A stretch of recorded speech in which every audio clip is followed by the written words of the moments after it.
John Peretti allude to maybe Jackson's got to bring him in and be a counterpuncher. Yamamiya is 6 years younger, and Jackson is 3 inches shorter.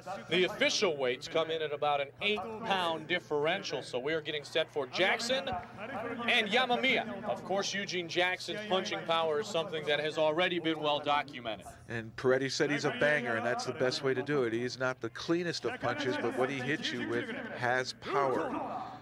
It'll be interesting to see how Yamamiya looks at Jackson in terms of a target and how he's going to approach it. Is he going to box? Is he going to jab? Or is he going to come out swinging?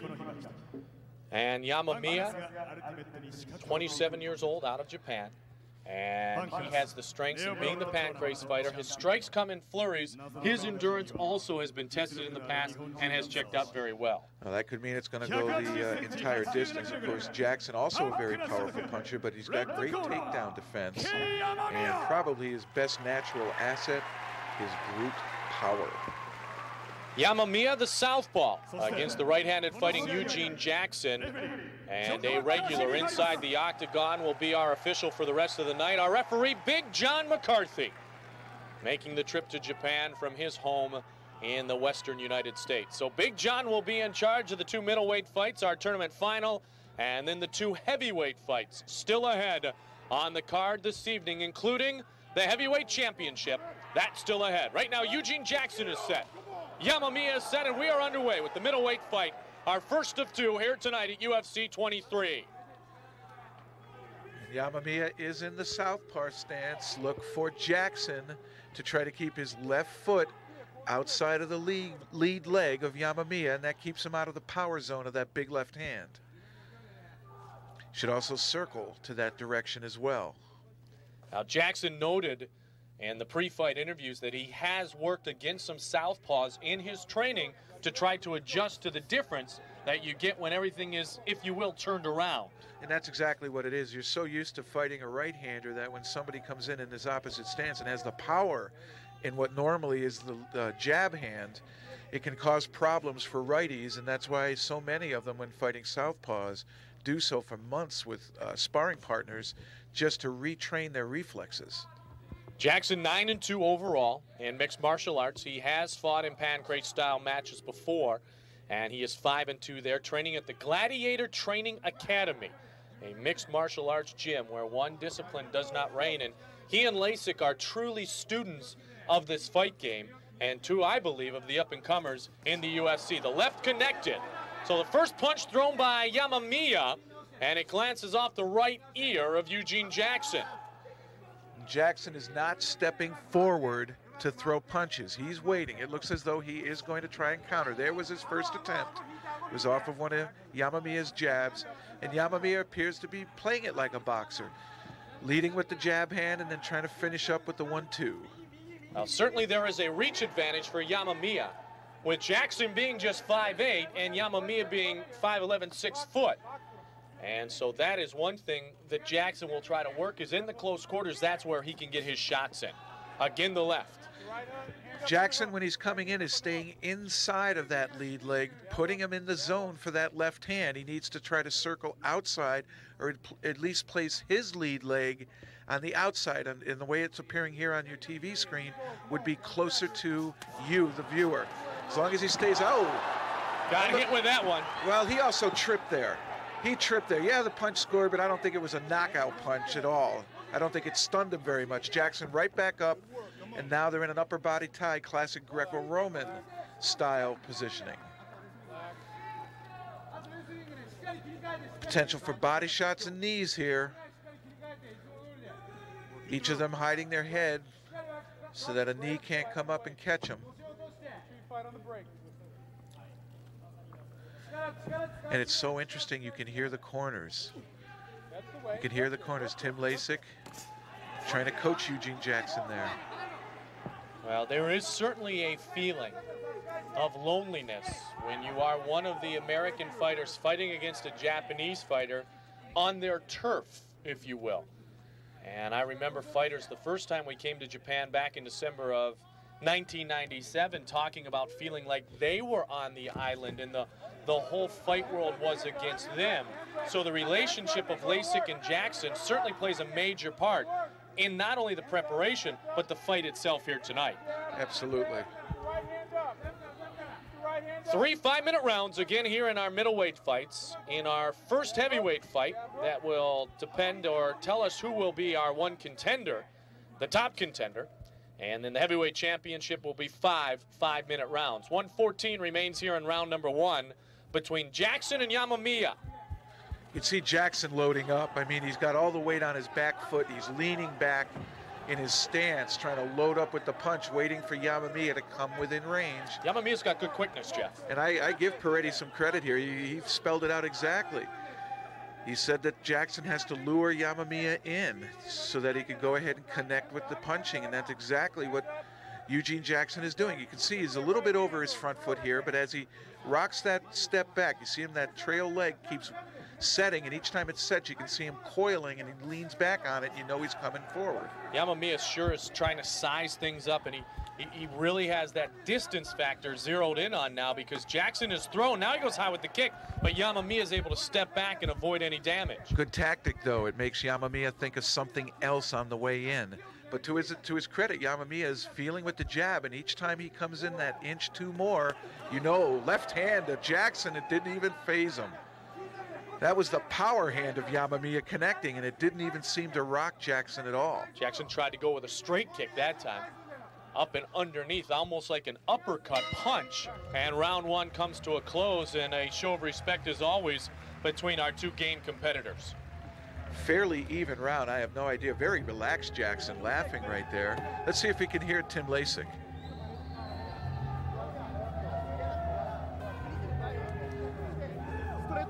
There in the other corner, Yamamiya getting coaching there. Some of the earlier action, that right hand, and there you see that left hand, it seemed on the button on Jackson's chin, and it didn't do anything, and Jackson looked like he tried a right leg kick and just happened to trip on it, and that's why he went down. But that's the second time, because of slow motion, we got to see a left hand land. That's the power hand, and Jackson wasn't even stunned. He didn't even back away. So I wonder what kind of power Yamamiya truly has in taking out Jackson. Jackson may now become a little more brazen and close the distance himself. We are at the Tokyo Bay NK Hall in Tokyo, Japan. Mike Goldberg, Jeff Blatnick, James Wormy, happy to be with you here. UFC 23, start of round number 2 of our first of 2 middleweight fights. They tap off in respect, sizing each other up. This one has not really gone to the mat yet, other than, as you said, the slip by Eugene Jackson. And that was off an attempted kick. I don't think that was a takedown of any sorts, and Yamamiya couldn't even keep him down. He was back up on his feet and engaging him so quickly. I would have to call that first round a draw. I don't think anybody did anything enough to warrant winning the round. You can hear Lasik again. Keep the right hand up. And obviously that's to protect from the big left hand coming in from that side. But he did say hit him with the hook. And that's because that's a lazy jab out there that Yamamiya is putting out.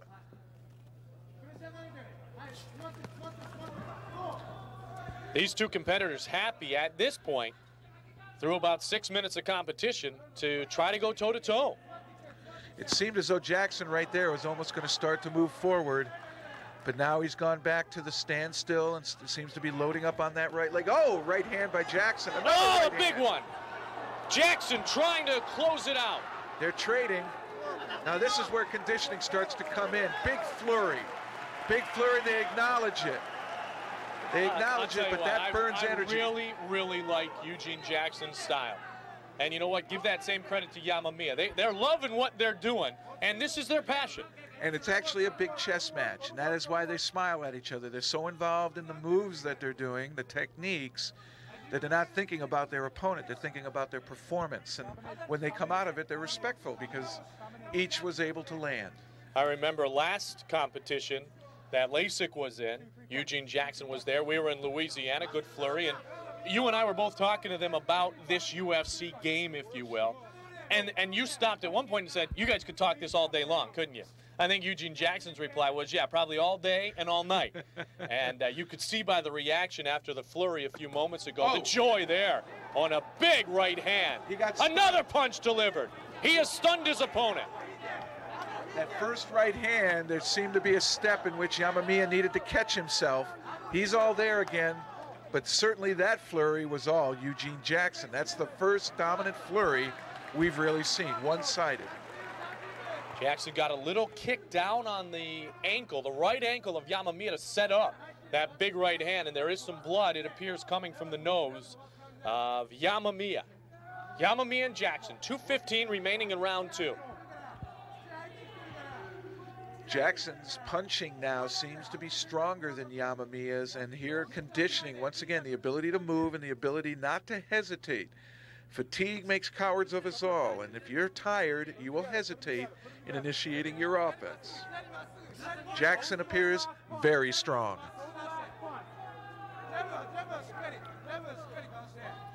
He's not pressing it, though. He's not pressing it. And again, you can see the placement of that foot there. When he stepped, he went outside. That helps take away that power punch of Yamamiya. But if he stays inside that leg with his lead foot, he's in that zone. Now, Yamamiya certainly, on paper, based on past experience, would have the edge in his submission ability. That doesn't mean that Jackson can't be effective in grappling, though. Oh, Tim Lasik, I'm sure, is a great teacher. He displayed in his UFC debut and second match good ground skill. He's also a competent striker. He, too, has some quick hands and feet. So I think Jackson has the ground game thought of, prepared for it. But certainly I think he feels very comfortable going toe-to-toe with Yamamiya here. And certainly he's been hit on the button 2-3 times by that left hand. It didn't even phase him, where that one flurry, it appeared as though Yamamiya may have been just momentarily stunned.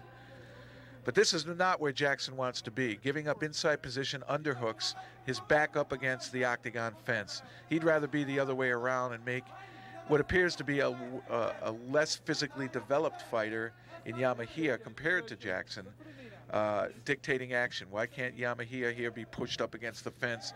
Jackson doing like this. There, that was effective scoring, good body shots.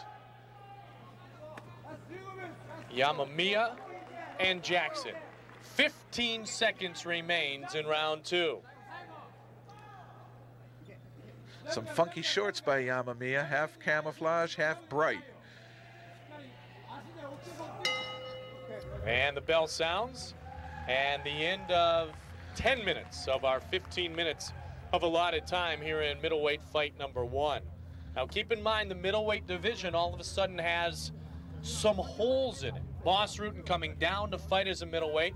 He, of course, wants our champion Frank Shamrock, but I think Eugene Jackson, and from what we've seen so far, Yamamiya, can be factors in the middleweight division. And looking at you're right. Looking at the replay, though, of that Eugene Jackson right there, though, you could see that Yamamiya was stunned by that right hand. And you're correct. That middleweight position, because the champion Frank relinquished his belt and he's going to pursue some other opportunities, he feels. I sure hope he's comes back to the octagon. Certainly opens the door for some other contenders to become title hopefuls.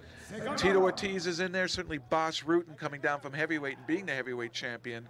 He's in the picture. The question, who else is coming in? Well, and there are also Lions Den fighters in the middleweight division who may be heard from again in the future. Of course, we'll see Pete Williams, Lions Den fighter in the heavyweight championship.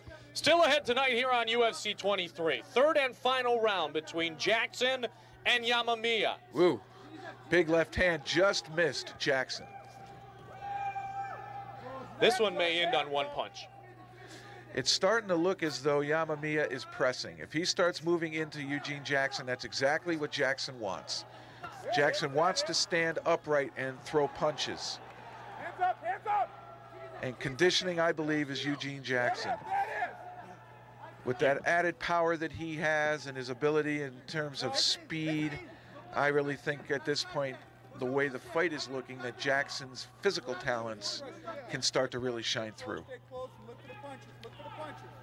Now, Jackson has always said that he feels he never wants to not leave everything in the ring, and it certainly appears as that will be the case again here tonight. And talking to Eugene Jackson, he's a young man who still carries a full-time job and does not have the benefit of some of our other American fighters to train exclusively And Eugene Jackson has said in the past, man, if I had the ability to do what Frank Shamrock has done, and he says it with respect, I could even be better than how I feel I have performed so far.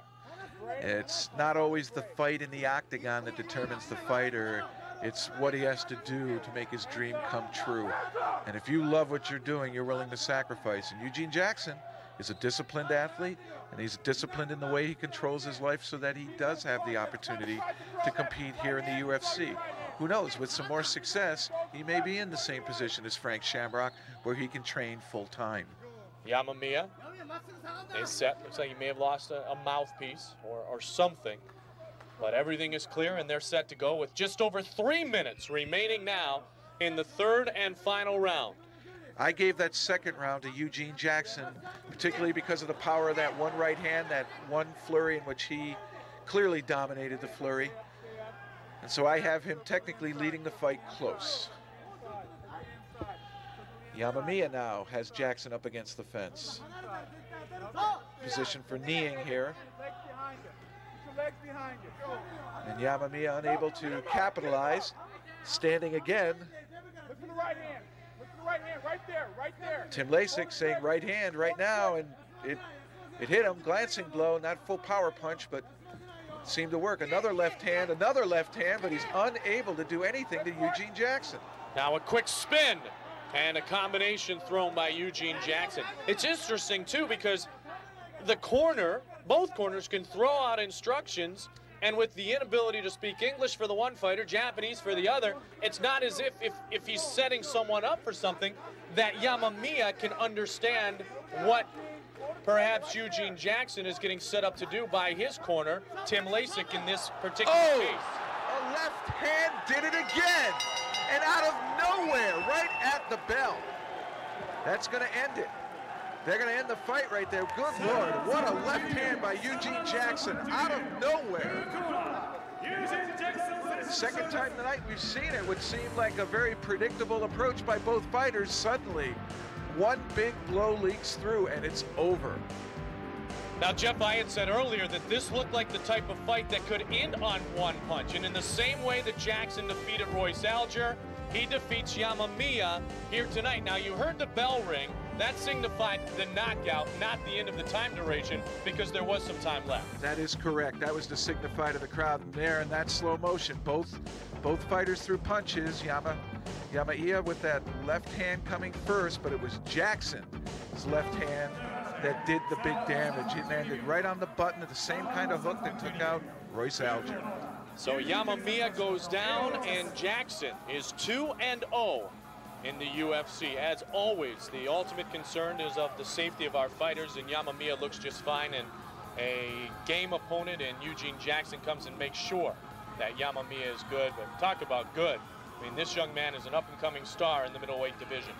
And Jeremy Horn's another guy in there in that middleweight division. Eugene Jackson's star just rose a little bit higher. We're seeing some young lions now in the UFC strutting their stuff.